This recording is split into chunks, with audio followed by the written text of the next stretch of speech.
সুপ্রিয় শিক্ষার্থীবৃন্দ, মৌতলা মাধ্যমিক বিদ্যালয়ের অনলাইন ক্লাসের পক্ষ থেকে সবাইকে স্বাগত। আমি সুপ্রিয়া ঘোষ, সহকারী শিক্ষক, মৌতলা মাধ্যমিক বিদ্যালয়, কালীগঞ্জ, সাতক্ষীরা। আজকের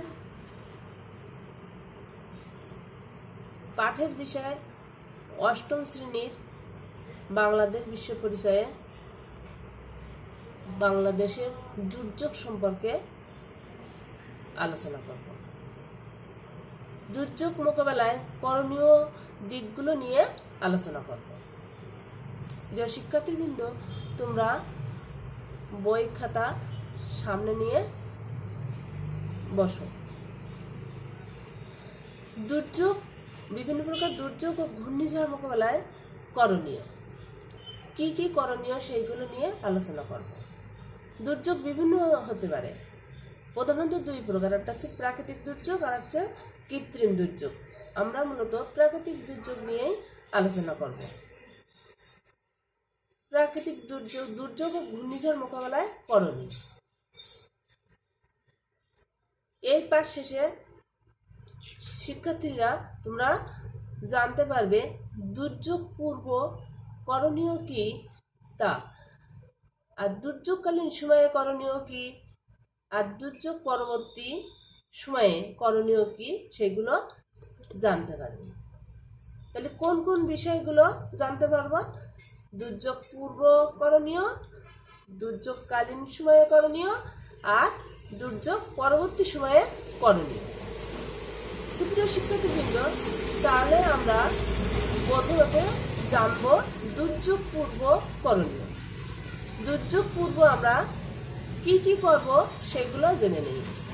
যেমন আমাদের বাসস্থানের আশেপাশে কি ধরনের গাছ লাগানো দরকার, কেমন বাসস্থান হওয়া দরকার। যেমন বসতবাড়ির পাশে ধনচা গাছ, বাঁশের ঝাড়, কলা গাছ লাগাতে হবে, যাতে ঝড় প্রথম অবস্থায় গাছ সাহায্য করতে পারে। তারপরে উচ্চ জায়গায় বসতবাড়ি, শুধু বসতবাড়ি নয়, হাঁস মুরগির ঘরও উঁচু জায়গায় তৈরি করতে হবে। সাথে সাথে কিছু যন্ত্রপাতিও আমাদের সাথে রাখতে হবে, যেমন ছবিতে দেখা যাচ্ছে, ওগুলো দেখো তোমরা, যেমন দা, খুন্তি, কোদাল, কুড়াল, এগুলো আমাদের সাথে রাখতে হবে। কখন কোনটা লাগবে সেটা বলা যাবে না। তারপরে কিছু শুকনো খাবার সাথে রাখতে হবে। শুকনো খাবার বলতে কোনগুলো? যেগুলো আমরা সপ্তাহ পর সপ্তাহ ব্যবহার করতে পারি, যেমন কি চিড়া, মুড়ি, খই, গুড় অথবা চিনি, এগুলো সাথে রাখতে হবে যাতে দুর্যোগ আমরা মোকাবেলা করতে পারি। এরপরও আরো কিছু আছে, সাথে থাকবে রেডিও, টর্চ লাইটের জন্য ব্যাটারি। অনেক সময় টর্চ লাইট ব্যবহার করতে করতে লাইট ফুরিয়ে গেল, সেই জন্য আমরা ব্যাটারিও একটা সাথে রাখবো। তারপরে দেখবা অনেকে আছে সাঁতার জানে না, তাদের সাঁতার শেখানোর উৎসাহ প্রদান করতে হবে। কিভাবে তারা সাঁতার শিখতে পারে সেই জন্য তাদের উৎসাহ দিতে হবে।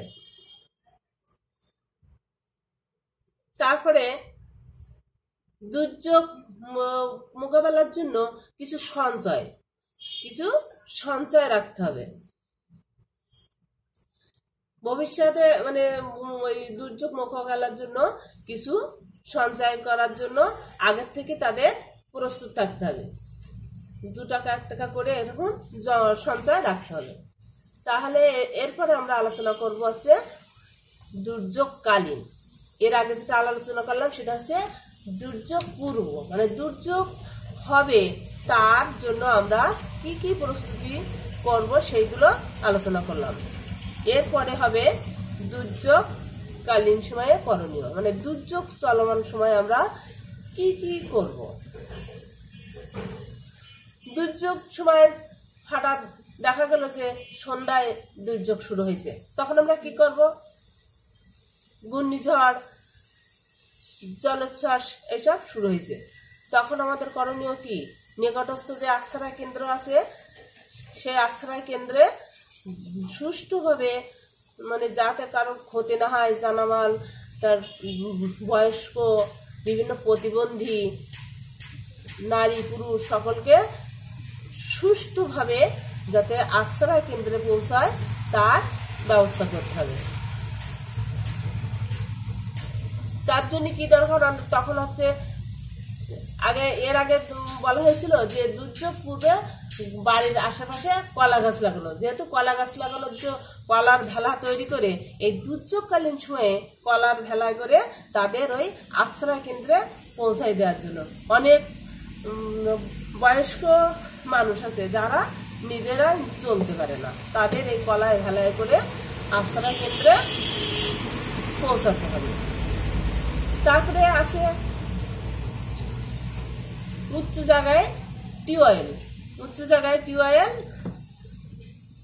তৈরি করতে হবে, উচ্চ জায়গায় ল্যাট্রিন তৈরি করতে হবে, যাতে জল আসলে যেন আমাদের কোনো বাধা সৃষ্টি না হয়।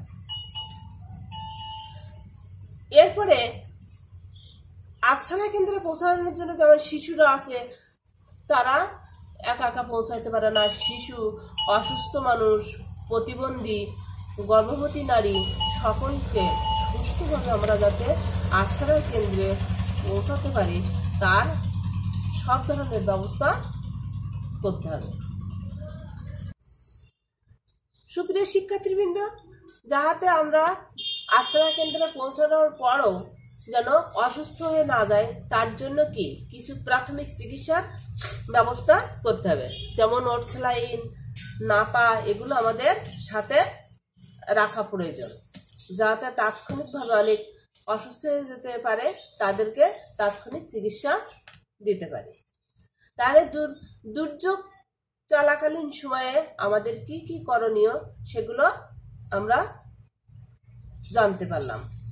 কি করণীয়? প্রথম অবস্থায় আমরা কি করব? প্রথমে আমরা টিভি, রেডিও, মাইকিং এগুলো আমরা শুনে সতর্ক হব। কখন সব তো আমরা আগে থেকেই জানতে পারি যে কখন আমাদের এই দুর্যোগটা হতে পারে। এর জন্য কি কি করণীয়? যেমন প্রথম অবস্থায় আমাদের শুকনো খাবার, কিছু শুকনো খাবার রাখার দরকার। হাতের মাথায় যেমন দা, কাস্তি, কোদাল, কুড়াল এগুলো হাতে রাখতে হবে।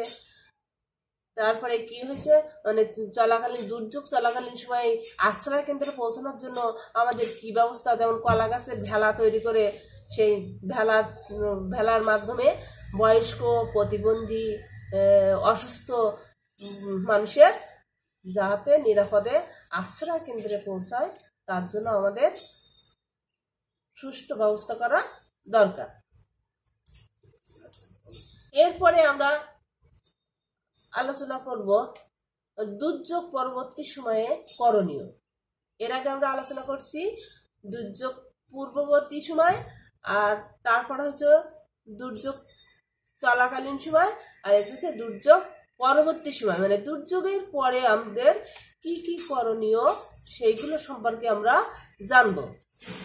যে শিক্ষার্থীবৃন্দ, তোমরা এই কিছু ছবি দেখতে পাচ্ছ, দেখো যে দুর্যোগে সব ভেঙে গেছে, কোথাও বাঁধ ভেঙে গেছে, কোথাও ঘর বাড়ি ভেঙে গেছে, গাছপালা ভেঙে গেছে, তখন আমরা কি করব?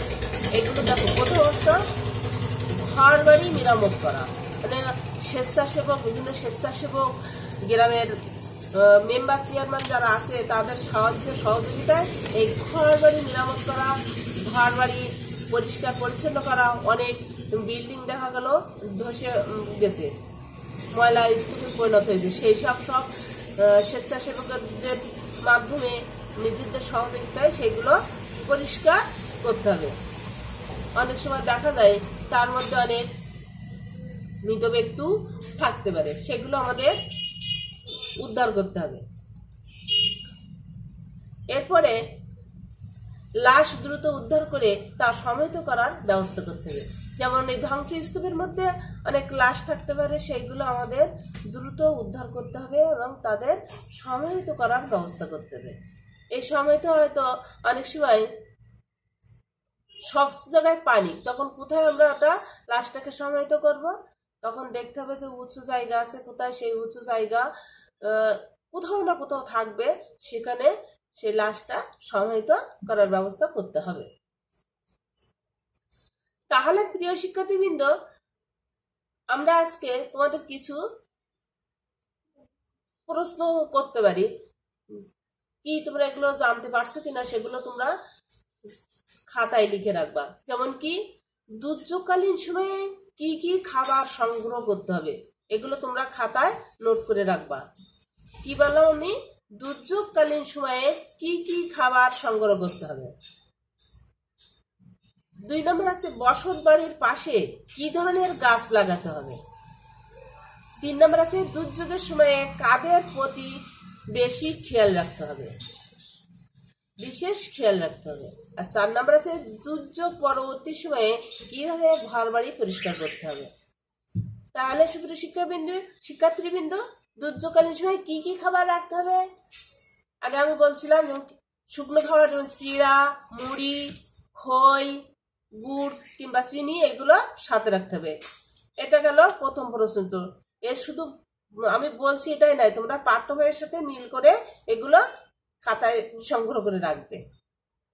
তারপরে আরেকটা বলছিলাম যে বসত বাড়ির পাশে আশপাশে কি ধরনের গাছ লাগাতে হবে, যেমন বাঁশ গাছ, কলা গাছ, ধনচে গাছ, এগুলো বসত বাড়ির পাশে লাগাতে হবে। তবে আর একটা প্রশ্ন ছিল যে দুর্যোগ সময় কাদের প্রতি বিশেষ খেয়াল রাখতে হবে। কাদের প্রতি? যেমন বয়স্ক, অসুস্থ মহিলা, প্রতিবন্ধী, এদেরকে আমাদের বিশেষভাবে খেয়াল রাখতে হবে যাতে তারা সুস্থভাবে আশ্রয় কেন্দ্রে পৌঁছাইতে পারে। এরপরে হলো দুর্যোগ পরবর্তী সময়ে কিভাবে বাড়িঘর পরিষ্কার করতে হবে। এর আগে আমি বলছি কিভাবে স্বেচ্ছাসেবক নিজেরা তাদের নিজেদের সহযোগিতায় ঘর বাড়িগুলো পরিষ্কার করতে হবে।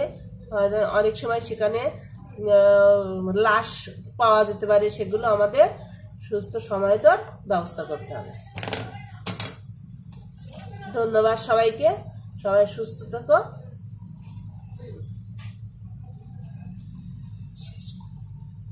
সবাইকে ধন্যবাদ।